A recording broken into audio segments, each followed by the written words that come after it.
Hey painting friends, it's Stoof here. Welcome back to my channel.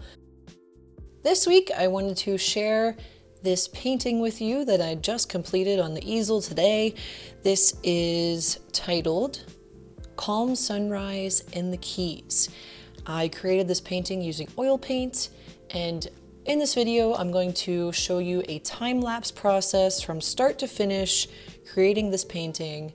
And I'm going to talk about my process, and hopefully that'll give you guys some ideas for your own painting process, or if you're just interested in finding out how I went about creating this piece, then stick around because that is what's coming up next.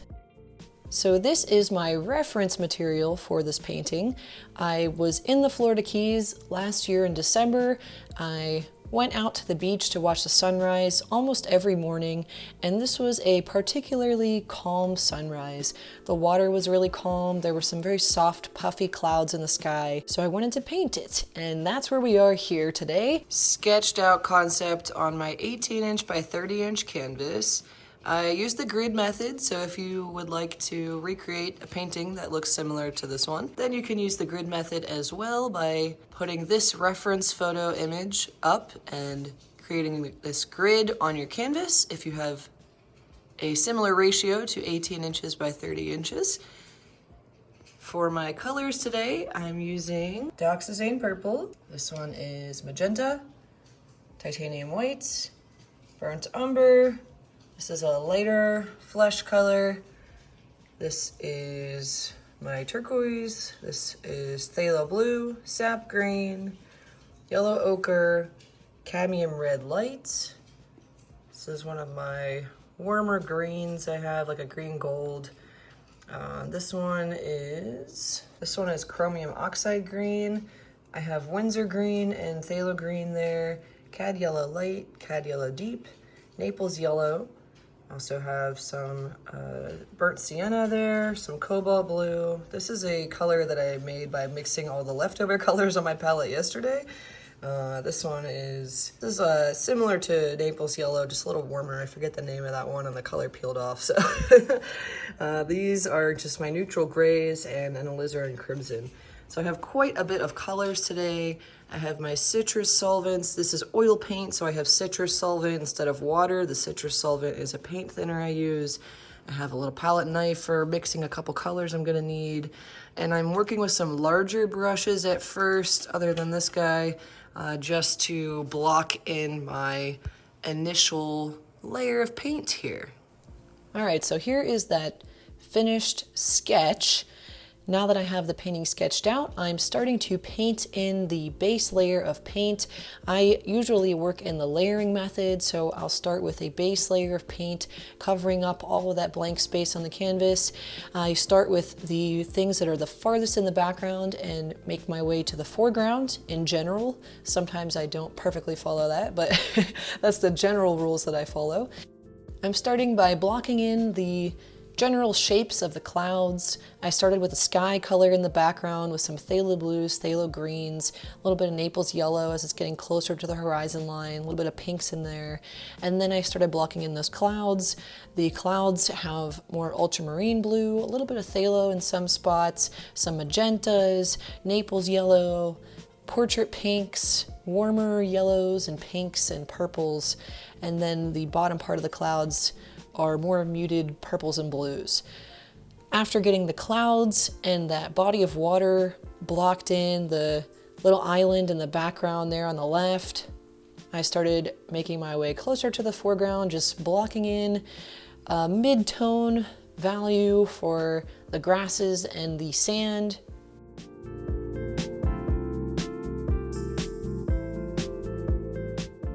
Once that layer was all covered up, I let the painting sit for a few days and I let that layer get mostly dry. I used a thicker application of paint for the clouds so that they would take a little longer to dry. So the clouds were still a bit tacky when I went back in to do my next layer, and that is how I got more of that puffy cloud texture that you're seeing.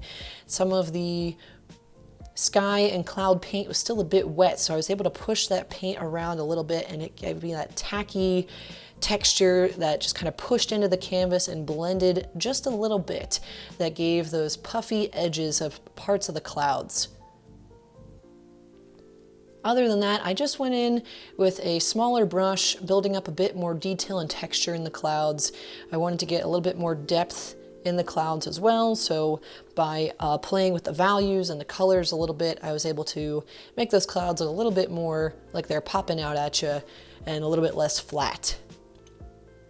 I then made my way down, added a bit of detail, deepened some shadows on the trees, the mangrove trees on that island in the back left there.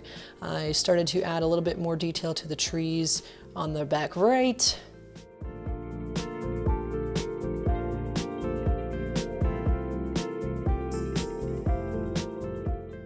And next I started to build up the highlights and shadows in the sand in the foreground.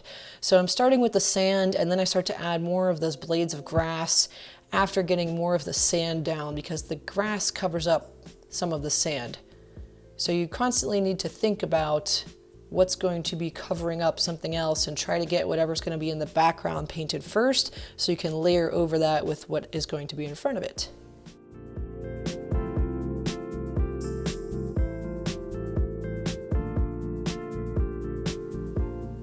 I'm using a liner brush here to get these little blades of grass.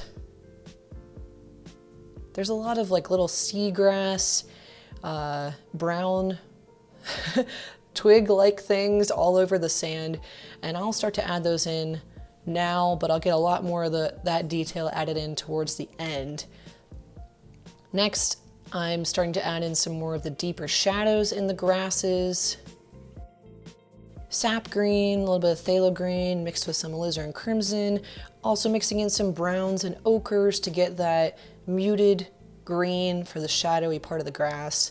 The greens for the grasses in the background have a bit more phthalo green in them, a little bit more ultramarine blue, a little more phthalo blue.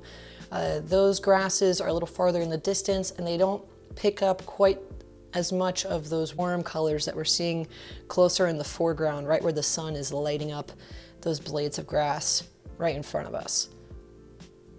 So after I got those shadows in there, I started to build up a little bit more of the highlights in the grass, using more ochre, raw sienna, some warmer yellows, and green gold.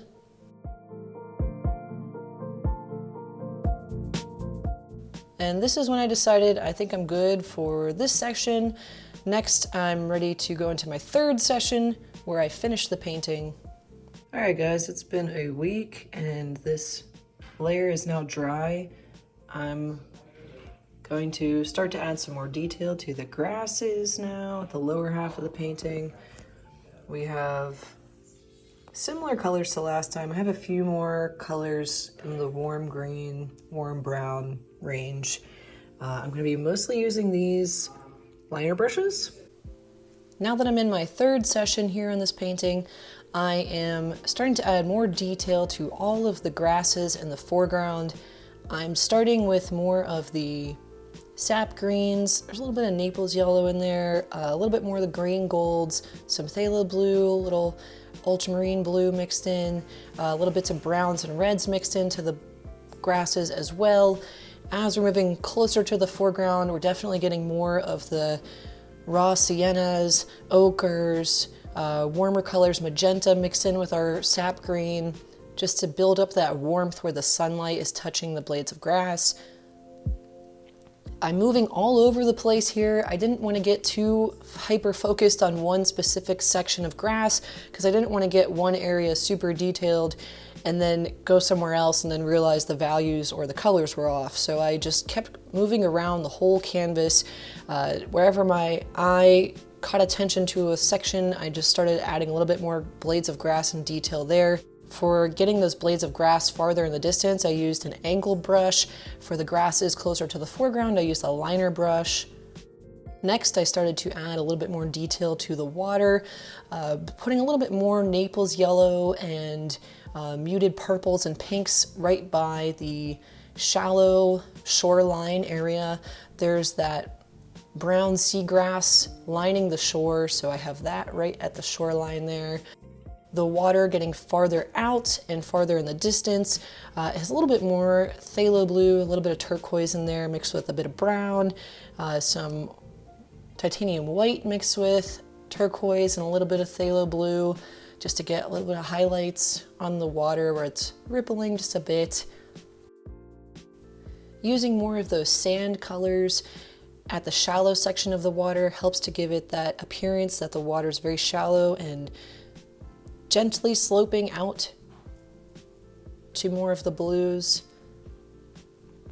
Next, I just continue looking around the grass, seeing where I want to warm things up, seeing where sunlight is catching some of those blades of grass, adding a little bit more highlight, warmer raw siennas with white and Naples yellow in those sections, mixing some like Indian reds and like really warm browns in at the base of some of the sections of grass, taking the liner brush and adding a bit more of those little bits of dead grass or seagrass, whatever the brown stuff is. Just like taking the brush and pushing it back and forth horizontally at the base of some of those blades of grass.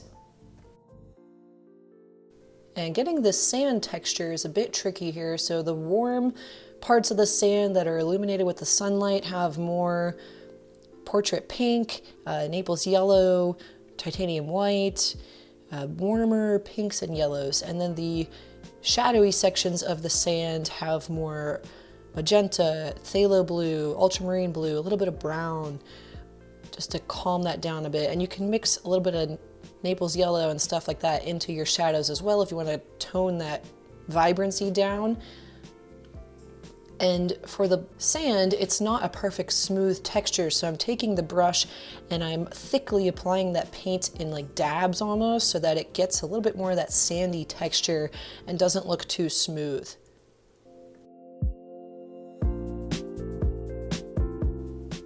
And for the finishing touches, I'm just going around with some brown and purple and sap green and just building up shadows a bit more in some spots, trying to get a good balance, not have one section be too bold where your eye just like is immediately drawn to one section of grass. The finished painting has a nice cohesive appearance, nice and warm blades of grass where the sunlight's touching them, some cooler blades of grass that aren't in the sun, warmer bits of sand, cooler bits of sand that are in the sun and aren't in the sun. The clouds have warm colors where the sun is touching it and some cooler purples and blues. So overall, this is a very colorful but still very calm painting. So although this is a very detailed painting, it still has a painterly feel. You can see the brush strokes. It's not quite perfect photorealism, but it is on the realism scale with the colors and the brush strokes. Overall, I'm very happy with this painting. I'm going to have this piece in my upcoming solo exhibition at the Hoyt Confluence Gallery Space in Newcastle, Pennsylvania in November. If you'd like more information about my upcoming solo exhibition and other paintings that I have available, you can follow my newsletter on my website. I send out a newsletter once a month to my clients and subscribers. I have a link for my website in the description under this video if you're interested in checking that out and signing up for my monthly newsletter. In addition, you guys are welcome to subscribe to my channel. I post videos about my paintings and beginner to advanced level painting tutorials. Alright guys, that wraps up this video. I hope you enjoyed watching my painting process for my new oil painting, Calm Sunrise in the Keys. Have a wonderful day and happy painting!